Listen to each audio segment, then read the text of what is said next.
Have you ever tried to help someone, to share your joy, your knowledge, your light, only to be hated for it?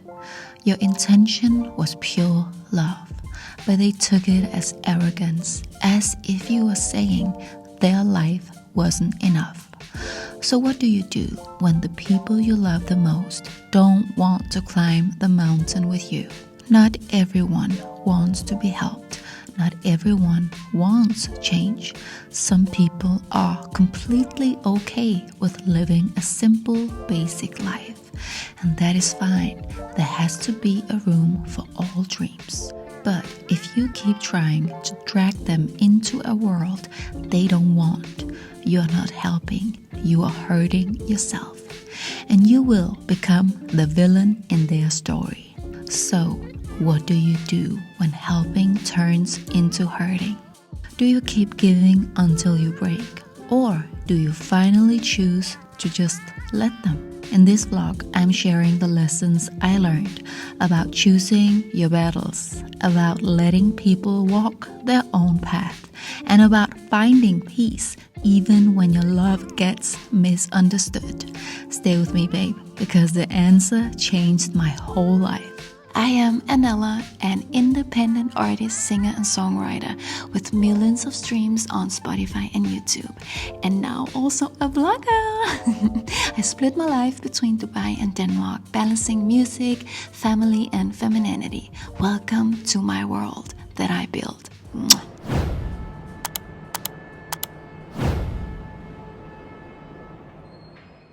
Hey guys, today is Mateo's birthday and here we are, everybody's here. Pablo, come here, look at this. This is Pablo, here we have Laurits. Oh, so cute. Baby, can't move. No. Babe, have you ever felt that when life finally starts to bloom, all you want is to bring the people you love with you? When you feel the joy, the success, the magical moments, it almost feels wrong to keep it to yourself. You want to share the joy, lift others up, let them taste the beauty of what's possible. You start realizing, you know what? There's a better life out there. There's actually more opportunities. And the first thing that you're probably going to do is you want to bring everyone along that deserves a better life like you, right? Because once you feel freedom, see new horizons, touched a higher dream, your heart whispers, "Come, let me show you how wonderful life can be." I have always known I had a calling. Even when I was a little girl, I felt it inside of me. I knew I would travel far, that I would see beautiful things. I knew I was meant for a life filled with meaning and beauty. And ever since I began earning my own money, I have always made sure to give myself all that. Because I love beautiful things. I love evolving. I love changing. I believe in transformation. I believe that if you want a different result in your life, you must do something different to create it. You cannot keep repeating the same patterns and expect something new to unfold. And from that place, I so deeply wanted to share my joy. I wanted to take my loved ones with me. But what I quickly discovered was how easily that desire could be misunderstood. Suddenly, people I cared so much for began to almost hate me. They felt as I thought I was better than them. My true intention was to only share, to help, to open doors, to offer opportunities, knowledge, guidance, simply to give back. Yet they didn't want my help. They felt my hand reaching out was a sign that I believed myself above them. And so they gossiped about me, and I lost people I love. I've come to realize that maybe they didn't believe it was possible for them. Or maybe they simply didn't want it. Maybe they were genuinely happy right there where they were, which in its own way, I can now see it can be provoking, or maybe they didn't dare to believe. Because, it is always easier not to try, not to risk, not to go all in and then face the chance of failing. Or maybe some people just feel safe and they thrive in the negative because that is all they know. But me, I need to go all in. I need to sacrifice everything so that one day when I am an 80-year-old woman looking in the mirror, I can say, I gave it my all. I either achieved it or I didn't. But at least I tried with my whole heart. That alone will actually make me a very fulfilled old lady. Most people, they actually don't want to know.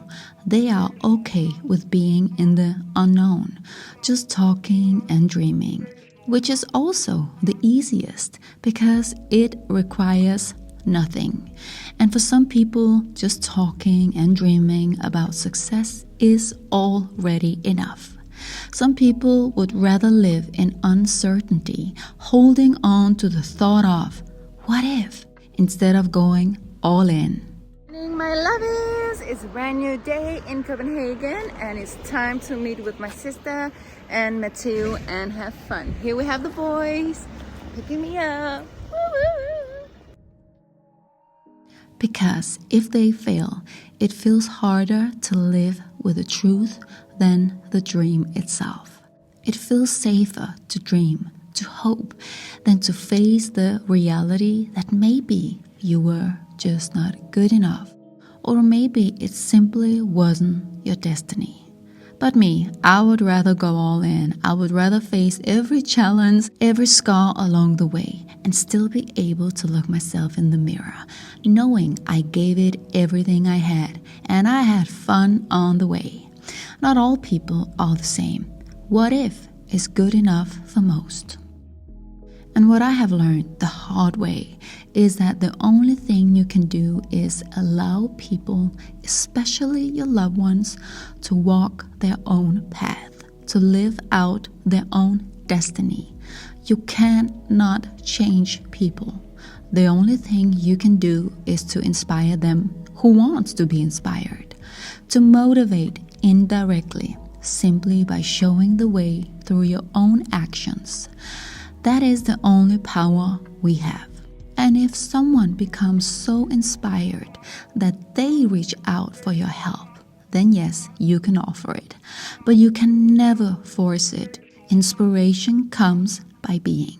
And yes, there will always be those people, no matter how pure your intention, no matter how much you achieve, no matter who you are or who you become or what you have, there will be people who see you through the lens of their own world and their own wounds. To them, you will never be enough. To them, you will never hold the value you truly deserve. This is why, with a loving heart, you should never try to level up other people. When you begin to realize that there's richer ways to live, I know that your first instinct is to bring your friends and family with you. But in reality, when you start climbing the self-growth mountain and try to take people with you, it can sound to them like you are saying, I am better than you. I have done way more work than you. I'm on a pedestal and already a better version of me. And what they may feel is that you are telling them that they are not enough. When you're truly leveling up, you stay open to letting other people teach you new things. You don't criticize everyone for offering something new. You pause, you understand, and you gently analyze how you can use it. And when you feel triggered, you recognize it is a signal that there is something inside of you to work on. You reflect and you do the inner work that is required because you are so hungry for change and for a better life. And when somebody is maybe, how do I say this, in a maybe lower vibration, However, things can feel different. It can feel like an attack on the bubble they have been living in, an attack on the reality they have been creating for years and years. So when someone reaches into that reality and say, "Come with me," the natural response can be, "I don't want to. Please don't disturb my reality." Here we are, guys. This is the best place in Copenhagen, actually in Glostrup, where I grew up, and we took the boys with us to have my favorite.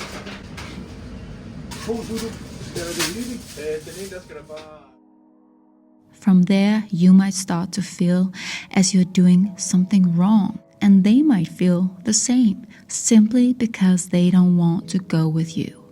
They don't want their natural habits disturbed. And because you don't know exactly where you are going yet, who does that in the beginning, by the way? They don't want to follow. This is where, sometimes without meaning to, the only thing they can do is to start pull you down. You think you are helping them so you can climb this mountain together. But what so often happens with self-growth when you are around people who aren't trying to grow is that they can pull you down. You cannot lift them up. It's like standing on a chair.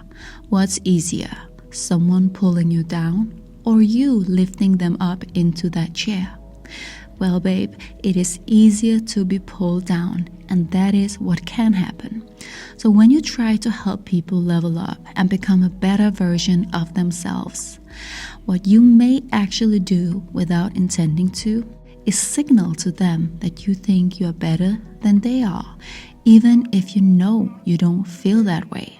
And then maybe they will try to pull you back down to the version of you that they were comfortable with, the version they don't want to lose. When you reveal, "I'm going places," they may not want you to, even if you want. And this is why you should never try to force someone to level up. Here we are on the way to something called Raf's Hell Urn, which is a very nice place. We will meet with my sister and my cousin and on this little Matteo together with the boys and hubby. So yeah, let's go and enjoy my beautiful Copenhagen. Woo! Woo! Babe, not everyone wants to come alone. Some people are perfectly content right there where they are. And when we share our dreams, it can sound to them like criticism of their choices. What we see as light, they may feel as a shadow cast on their own path. And suddenly you find yourself standing there with the purest intention, the softest heart, yet misunderstood. Maybe you lose a friend, maybe a family bond grows distant, and it hurts because you never meant to say, "My life is better than yours." All you wanted to say was, "I wish you could see the beauty I see. I want you to be happy just like I am." So babe, we learn to read the room of other people's soul. We learn to honor timing, to release the urge to push, that love without consent becomes pressure. And pressure turns our brightest light into something that stings the eyes. We remember we can be a lighthouse, not a leash. So, what do? We learn that love doesn't always mean walking the same road. Some people are meant to stay exactly where they are, and that's beautiful in its own way. Our dreams doesn't have to be their dreams. Our mountain doesn't have to be their view. The most important thing is to remember why we reached out in the first place. Out of love, out of joy, out of a desire to share the good. So if someone calls you arrogant or thinks that you believe you are better, hold on to the truth your heart knows. Real love means accepting the differences, loving those who rise with you, and also those who choose to stay behind. Or we can also learn to love people from a distance. Because in the end of the day, babe, it is not about everyone walking the same path. It's about each of us living true to our own journey. And that's what makes life so endlessly beautiful. And what I have learned the hard way, though, is that the only thing you can do is to allow people, especially your loved ones, to walk their own path, to live out their own destiny. You cannot change people. The only thing you can do is to inspire them, to motivate indirectly, simply by showing the way through your own actions. And when your heart whispers, "Come, let me show you how wonderful life can be," let it be an invitation, never an obligation. Be the proof by the way you live. Be your own bloom, soft, steady, and radiant. And trust that the ones meant to rise with you will find your light in their own perfect time. Thank you so much, babe, for watching. I hope to see you on the next one. Kisses.